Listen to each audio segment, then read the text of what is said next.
Newly released FBI documents show a senior State Department official proposed a quid pro quo in order to get the FBI to strip the classification on an email from Hillary Clinton's private server. Fox News Chief Intelligence Correspondent Catherine Harridge has the story. Catherine, well, thank what you, happened Britt. here? This particular email relates to the Benghazi terrorist attacks in 2012. And a senior lieutenant for Secretary Clinton, Patrick Kennedy, had a discussion with the FBI, and he said, look, we need to make this unclassified, and we also want to keep it away from the public. And maybe, if you scratch my back, I will scratch yours. In what way?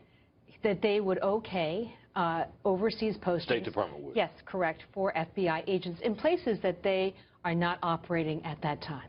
So they needed this, the FBI desired to have their agents Correct. able to operate in certain places where the State Department basically had forbidden them to do correct. so, correct? It would be in overseas embassies, yes, correct. Overseas embassies. So he Patrick Kennedy, suggested this to the FBI. So you changed the classification on this document, That's right. which would have to be produced if it for the public. For the public, so that it wouldn't appear that she had a classified document on her server, right? That's right. And it wasn't just on one occasion. Based on these new FBI documents, it happened on 3 separate occasions. When he was turned down, he said, well, who can I take it higher up the chain to discuss? And at the briefing today, the FBI. That's correct. And at the briefing today, we asked the State Department to explain whether this was really in keeping with their high ethical standards. Let's listen.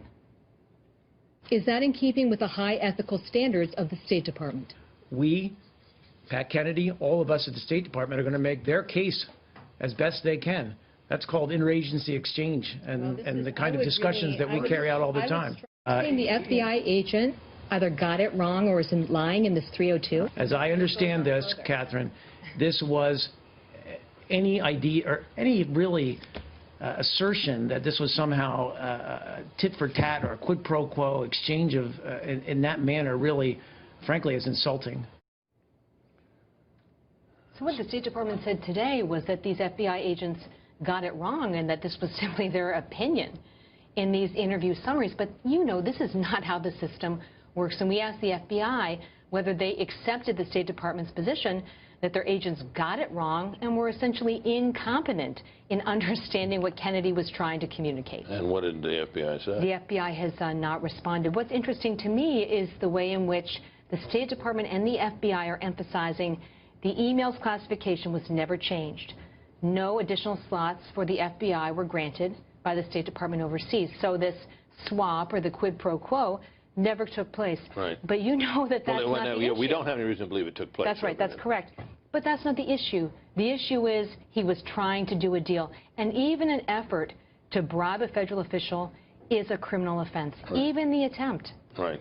Whether it's successful or not. I guess we shouldn't hold our breath waiting for this one to be prosecuted, though, should we? Well, what I have my eye on is that after November, the chairman of the House Government Oversight Committee has said that he's going to hold at least 4 hearings based on these documents, and one of them is on the role of Kennedy and the altering of the classification on these emails. And tonight, Chaffetz and the chairman of the House Intelligence Committee, Devin Nunes, have written to Secretary Kerry and said they want Kennedy's immediate removal. Now, that's not going to happen, but it can tell you that there's a lot more